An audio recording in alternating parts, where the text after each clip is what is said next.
peu atypique d'être réunis ici, mais je me devais de faire une réponse donc, à l'appel qui m'a été lancé le 21 février dernier par une vingtaine d'habitants de la vallée de l'Arve pour que je me présente aux élections législatives.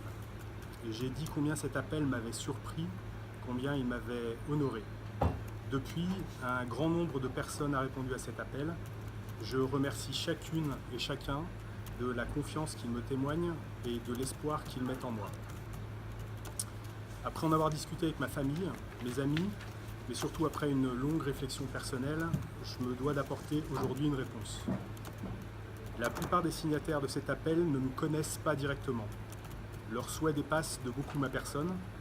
Tous et toutes veulent que la question de la qualité de l'air soit désormais placée au centre des politiques publiques. Je partage cet objectif.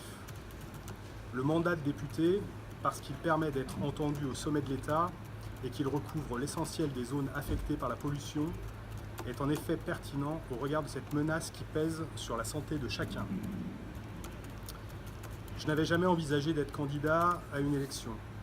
Je suis extérieur aux appareils et aux manœuvres politiques et j'entends bien le rester. Je ne connais pas tous les dossiers de la circonscription et je n'ai pas toutes les réponses aux questions. Si j'ai choisi d'être médecin, puis de me consacrer aux urgences, c'est parce que je crois sincèrement que chacun doit contribuer du mieux qu'il peut au bien commun. C'est cette cause que je veux désormais, d'une autre façon, porter aujourd'hui. J'ai donc décidé d'être candidat aux élections législatives pour la 6e circonscription de la Haute-Savoie.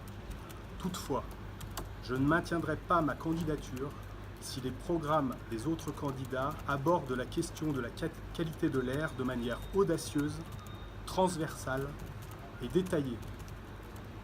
S'ils acceptent de se charger de ce combat avec toute l'énergie et la conviction requise, ma présence dans le débat électoral n'aura plus de sens.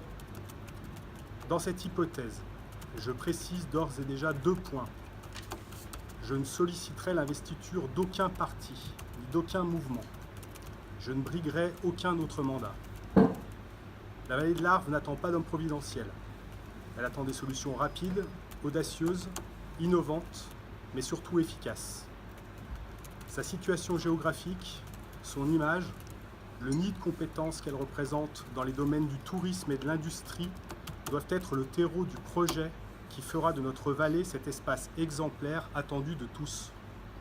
Je détaillerai prochainement mes propositions en ce sens. L'État est en charge d'une bonne partie des leviers qu'il faudra actionner.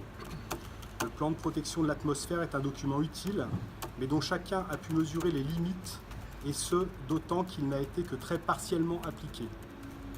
Il ne s'agit pas de punir tel ou tel secteur d'activité, ou de se contenter de rejeter la responsabilité sur les autres en s'exonérant de tout effort.